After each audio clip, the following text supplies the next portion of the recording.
Buenas con cada uno de ustedes. Quiero empezar diciendo una máxima. Mientras en el siglo XVI, España conquistaba América, Alemania ese mismo siglo conquistaba Europa con las Escrituras. A partir de esta máxima, vemos cómo Europa en el siglo XVI estaba convulsionada en el aspecto religioso. Porque la nueva doctrina que salía de un monasterio llamado el monasterio que estaba en Wittenberg había pasado las fronteras ya de Alemania. Este movimiento que había ocasionado y se había originado con un monje agustino había llegado al corazón de muchos monjes, de muchos sacerdotes. Es increíble la cantidad de sacerdotes que comenzaron a convencerse y a creer en las doctrinas que salían de Wittenberg. Por razones de espacio y tiempo, quiero ver y estudiar con ustedes la vida de John Knox en 3 momentos, nada más. La primera parte tiene que ver con la fecha donde inicia su nacimiento hasta donde ocurren estos tormentosos episodios en su vida que va a terminar cuando él fue condenado a las galeras. ¿Han visto la película Ben-Hur ustedes? Hay algo de ese momento cuando a Judá Ben-Hur lo mandan a las galeras. Knox pasa una experiencia semejante. Entonces, la primera etapa de su vida es hasta allí. Nosotros estamos seguros que Knox estudió filosofía en una de las 3 universidades que acababan de ser creadas en Escocia: Edimburgo, San Andrés y Aberdeen. Mackay estudió en Aberdeen.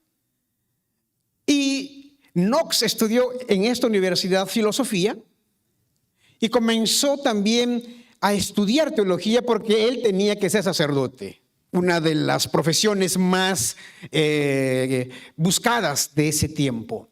Pero en este primer episodio hay 2 experiencias que marcan la vida de este joven escocés.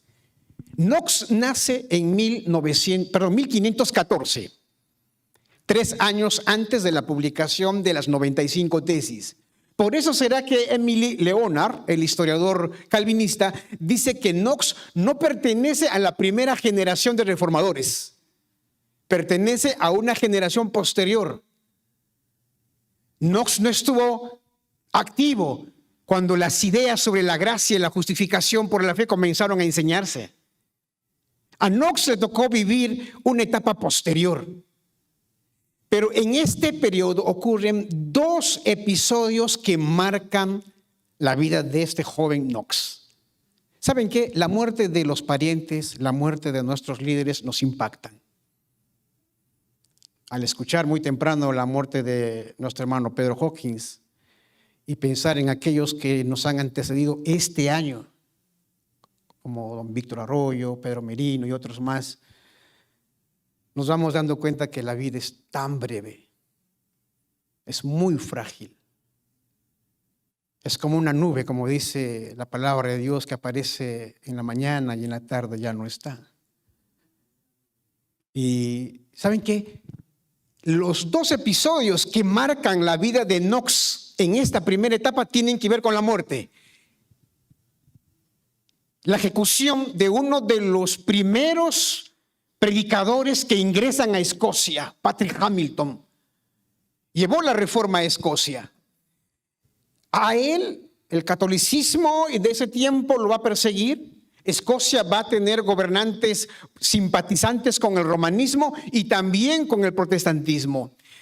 Pero en el fondo, la vida de Patrick Hamilton y la ejecución de Patrick Hamilton va a provocar en él una tristeza y una melancolía, pero sobre todo el deseo de buscar la verdad.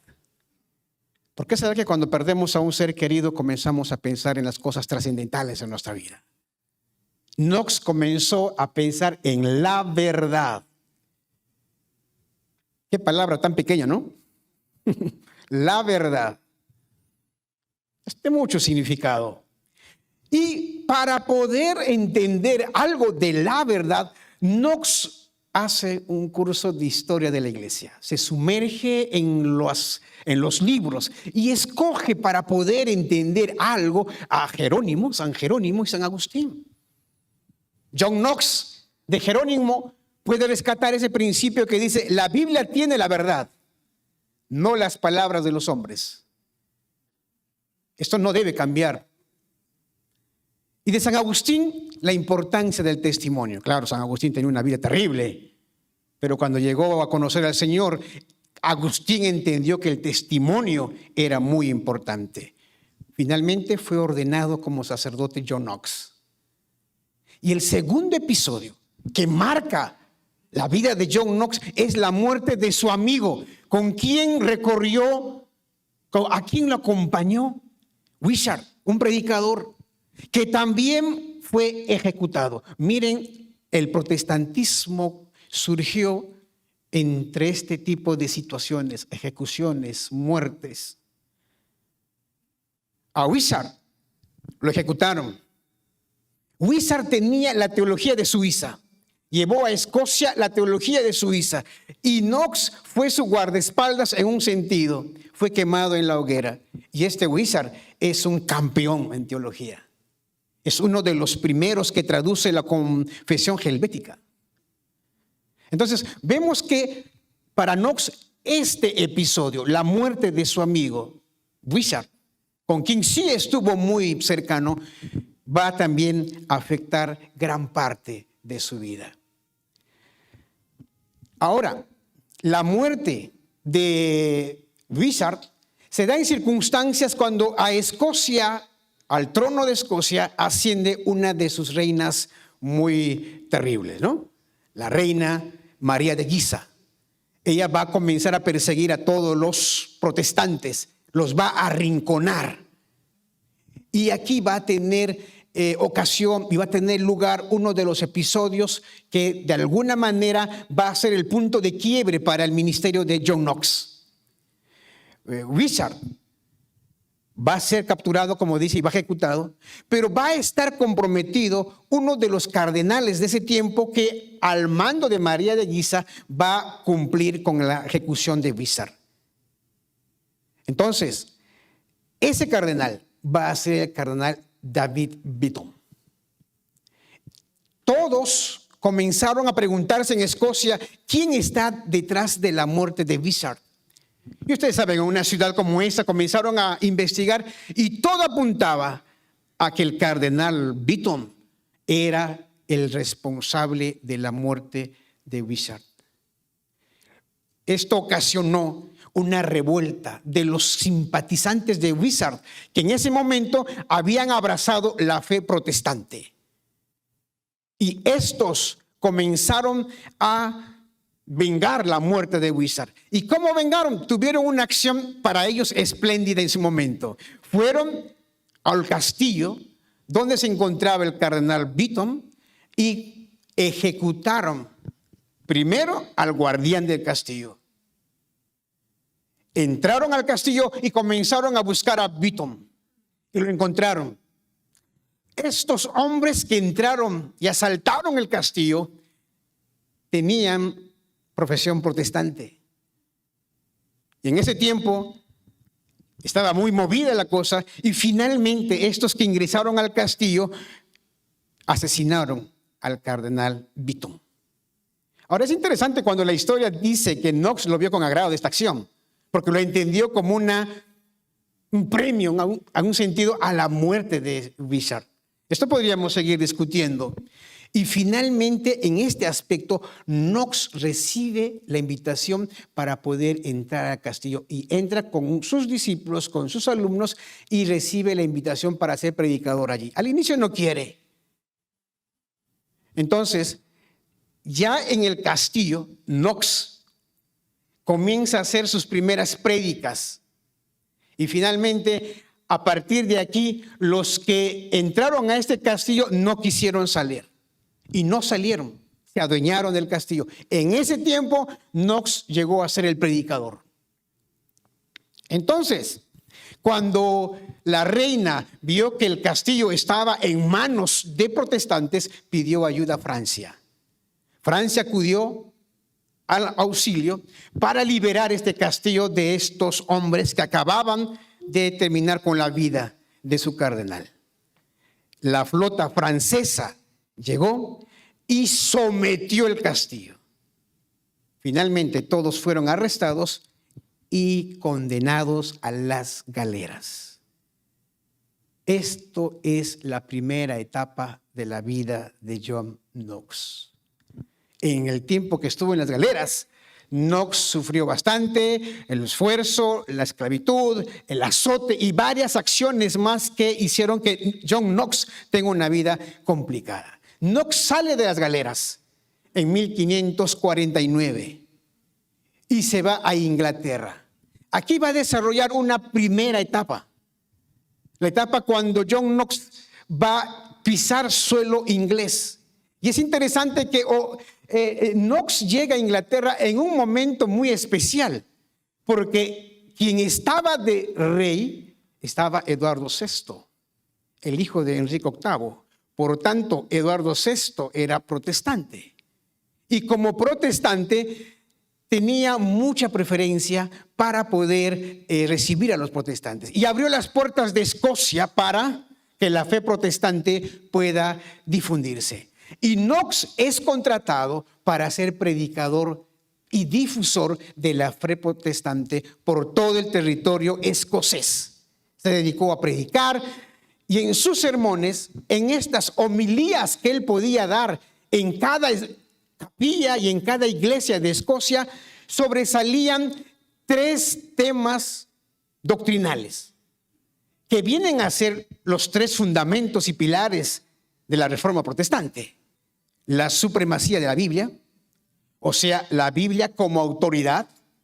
En segundo lugar, en los sermones de Knox se podía distinguir la justificación por la fe. Y en tercer lugar, el sacerdocio de todos los creyentes.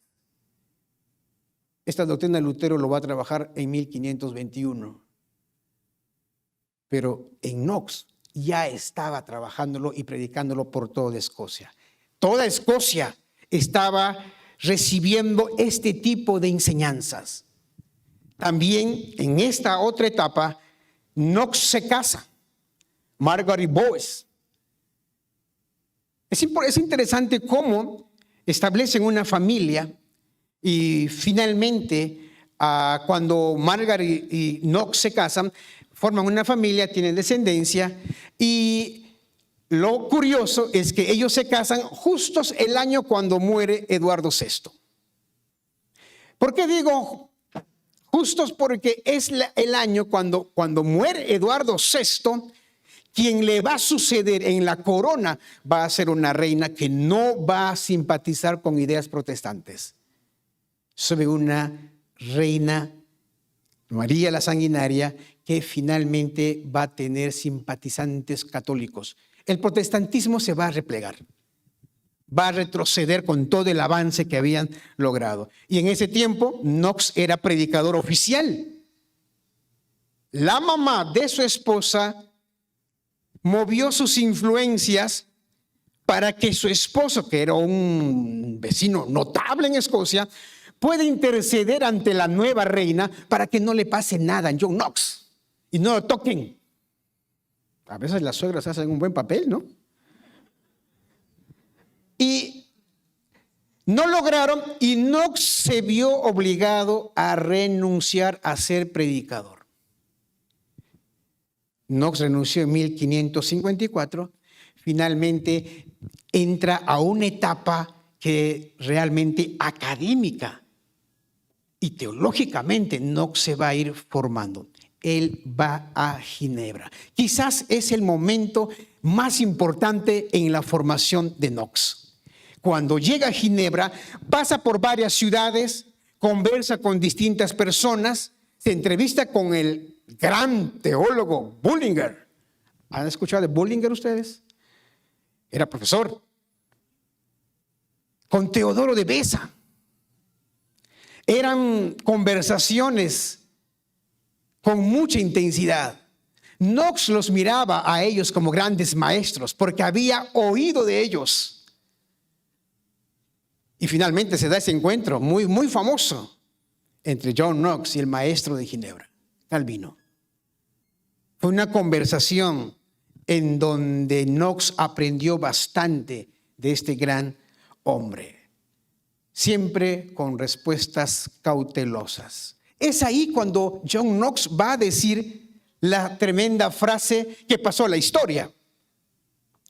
Cuando Knox vio la Academia de Ginebra de Calvino, dijo que es la más perfecta escuela de Cristo que jamás haya habido en la tierra desde la época de los apóstoles. Eso dice mucho de la calidad de academia que estaba funcionando en Ginebra. Calvino le solicita a Knox para ser ministro. Es en ese entonces cuando también la mamá de su esposa, la suegra, le pide a Knox volver a Escocia. Y frente a la invitación de Calvino y la suegra, ¿quién creen que haya pesado más? Knox era un gran predicador, poderoso, fuerte. Knox podía con todos, menos con la suegra. Finalmente, él vuelve a Escocia, pero volvió por un poquito de tiempo. Y después volvió a Ginebra, ya también con su suegra, se la llevó para que de repente no la vuelvan a llamar. Y volvieron a Ginebra, y en Ginebra él se establece, es pastor, es predicador, le nacen sus hijos y escribe una de sus obras tan controvertidas, ¿no? El primer toque de la trompeta contra el monstruo regimiento de mujeres. ¿Qué les parece ese título para un sermón? ¡Qué terrible! Pero claro, Knox lo hizo pensando en las reinas que eran sanguinarias. Pero lo interesante es que cuando sale publicado este sermón, esas reinas acababan de morir. Y acaban de subir las reinas buenas. Así que las reinas buenas leen esto y se sienten ofendidas. A Knox no le quedó otra cosa que pedir disculpas y reconocer que Calvino no sabía, no estaba al tanto de esto. Yo creo que Calvino le hubiera puesto freno. Porque no se trata de ir a la confrontación y al choque. ¿No? Knox era de un tipo muy temperamento, muy fosforito era, ¿no? Entonces, pero finalmente en Escocia pasó la reina que prohibía y entró una reina mucho más que simpatizaba con las ideas protestantes. Vuelve John Knox a Escocia y comienza a desarrollar ya finalmente la implantación del protestantismo a Escocia. Cuando él vuelve a Escocia, el Parlamento escocés comienza a tomar medidas en beneficio de la Iglesia reformada. Pueden ver ustedes allí que el Parlamento escocés se reunió para resolver cuestiones religiosas. Le llaman a redactar una nueva confesión de fe. El Parlamento también encarga a Knox y a otros ministros la tarea de organizar la Iglesia de Escocia, que va a ser la semilla para la aparición de la iglesia escocesa o la iglesia presbiteriana. En diciembre de 1560 muere su esposa. Acá hay una escena muy tierna, porque cuando muere la esposa de Knox, Calvino lo va a consolar, porque también Calvino había perdido a su esposa.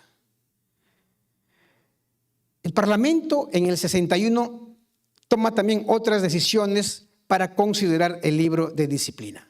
Toman decisiones con respecto a cómo se tiene que gobernar la iglesia.